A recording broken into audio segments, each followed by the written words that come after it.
I'm so happy that Swati Solutions, they have already produced my Mridangam Chintamani. So I thought in this project, I want to cover something phenomenally great for percussive fraternity. Okay? Thank you. Thank you very much.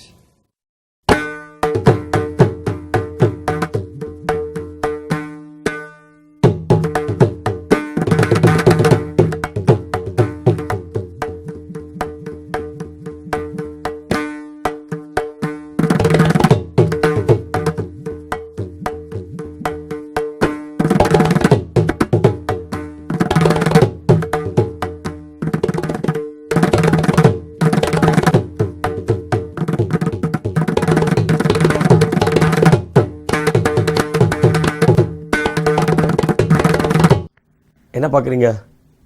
இந்த மிருதங்க piece யார் வாசிச்சதுன்னு கேட்குறீங்களா? வேறு யார் இருக்க முடியும்? The legend Umayalpuram K. Sivaraman அவர்கள். இது ஒரு 2 வருஷத்துக்கு முன்னாடி எனக்கு அவர்கிட்டருந்து கிடச்சிது. நார்மலாக மொபைல் ஃபோன் எப்படின்னா, நம்ம 4 பேரோடு பேசிகிட்டு இருக்கும்போதோ, ஒரு பப்ளிக் ஃபங்க்ஷனில் இருக்கும்போதோ, இல்லை ஒரு மீட்டிங்கில் இருக்கும்போதோ, நம்மளோட மொபைல் ஃபோன்லேருந்து ஒன்று ரிங்டோன் சத்தமாக வரலாம், இல்லை பாட்டு வைக்கலாம், இந்த மாதிரி தானே வச்சுருப்போம். அது ஏத்தாப்பில் இருக்கிறவங்களுக்கு ரொம்ப டிஸ்டர்பன்ஸாக இருக்கும். என்னடா அது பேசிட்டே இருக்கும்போது ஃபோன் பண்ணுறானே, ஃபோன் வருதே இவனுக்கு அப்படின்னு சொல்லுவாங்க.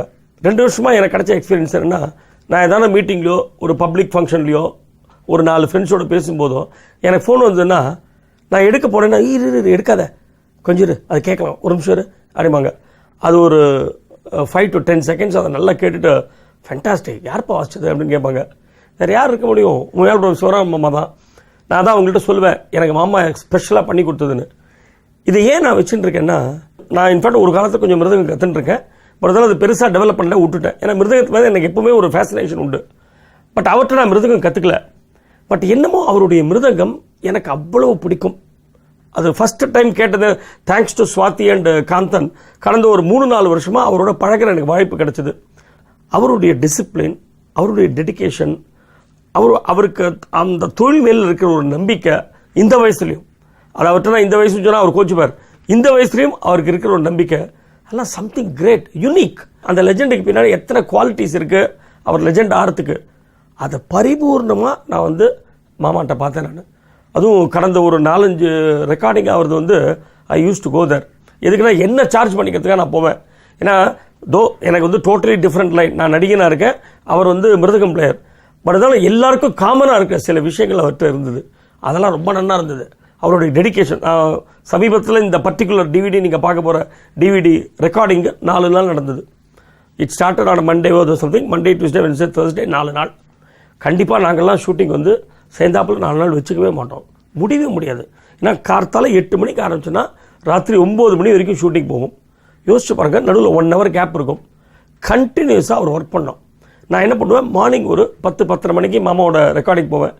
போனால் சிரிச்சுட்டே, பாலாஜி வா உட்காரு அப்படிம்பார். நான் போய் உட்காந்துப்பேன். ஒரு 1 hour 2 hours நான் பார்ப்பேன். அதுக்கப்புறம் எனக்கு டயர்ட் ஆகிடும். சரி, நான் உட்காந்து பார்க்குறவனுக்கு நான் கிளம்பி வந்துடுவேன். திருப்பி மத்தியானம் என்ன பண்ணுவேன், செகண்ட் டைம் போய் பார்க்கறதுக்காக போவேன். 3 மணி 3:30 மணிக்கு அங்கே போனால், பாலாஜி வா, அதே மாதிரி கொஞ்சம் கூட உடம்புல வேர்வை கூட இல்லாமல், கொஞ்சம் கூட அந்த ஸ்ட்ரெயின் இல்லாமல் ஸ்மைலிங் ஃபேஸோடு நம்மளை கூப்பிடுவார். அண்ட் அந்த வாசிப்புலையும் பார்த்தா அந்த டயர்ட்னஸ் கொஞ்சம் கூட இருக்காது. C, he must be more than 75. But இந்த ஏஜ்லேயும் கொஞ்சம் கூட அந்த டயர்ட்னஸ் இல்லாமல் ஜம்முன்னு உட்காந்து வாசிச்சுட்டு இருப்பார். அண்டு பெரிய கிரேட்னஸ் என்னென்னா, இவ்வளோ பெரிய லெஜண்ட். எனக்கு நான் நடிகன், டோட்டலி வேறு ஃபீல்டு. இருந்தாலும் ஒரு பர்டிகுலர் பீஸ் வாசி முடிச்சோடனே நம்ம அங்கே இருந்தோம்னா, என்ன அந்த கரெக்டாக அந்த எல்லாம் நம்பர் அவர் எதிர்பார்க்கல. நான் அதுலேருந்து என்ன சொல்ல போகிறேன், நான் இது தப்புன்னு நான் சொல்லுவேனா இல்லை ரைட்டுன்னு சொல்லுவேனா? கண்டிப்பாக ரைட்டு தான் சொல்லுவேன். ஏன்னா எனக்கு ஒன்றுமே தெரியாது. பட் இருந்தாலும் அந்த கேட்குற அந்த பக்குவம், எதுக்காக ஒரு சாதாரண பையனை பார்த்து அதை கேட்கணும், அதுதான் தட் ஷோஸ் இஸ் கிரேட்னஸ். 4வது நாள் ஷூட்டிங் போது நான் சர்ப்ரைஸாக மத்தியானம் ஒரு 3-3:30 மணிக்கு அங்கே போனேன். 3 நாள் நடந்திருக்கு. 4வது நாள் ஷூட்டிங்கு. அன்றைக்கும் ஒரு சின்ன குழந்தை மாதிரி வைப்ரண்ட்டாக உட்காந்து வாசிச்சுட்டு இருக்கார். நான் முடிச்சுட்டு வெளில வந்தேன்னா எப்படி இருந்தது அப்படின்னு கேட்டார். நான் சொன்னேன், மாமா உங்களோட வாசிப்பை பற்றி பேசுகிறதுக்கு எனக்கு எந்த விதமான அருகதையும் கிடையாது. ஆனால் உங்களுடைய இந்த இன்ட்ரெஸ்ட்டு, இந்த ஒரு வெறி இருக்குது பார்த்தீங்களா, கண்டிப்பாக இதெல்லாம் நாங்கள்லாம் கற்றுக்கணும். இப்போ நாங்கள் 30 வருஷத்தில் 5000 ஷோ போட்டிருக்கோம். இந்த டெனாசிட்டி எங்களுக்கு இருந்ததுன்னா நாங்கள் 10,000 ஷோ கம்ப்ளீட் பண்ணிக்கலாம்னு சொன்னேன். அதுக்கு அவர் சொன்னார், இப்போவும் டைம் வேஸ்ட் ஆகலை, என்ன வயசாகிடுத்து உனக்கு, போடு, நாளையிலேருந்து ஆரம்பி, ஓடு, கண்டிப்பாக அந்த 10,000 ஷோ நீ கூடிய சீக்கிரத்திலே அச்சீவ் பண்ணுவேன் அப்படின்னார்.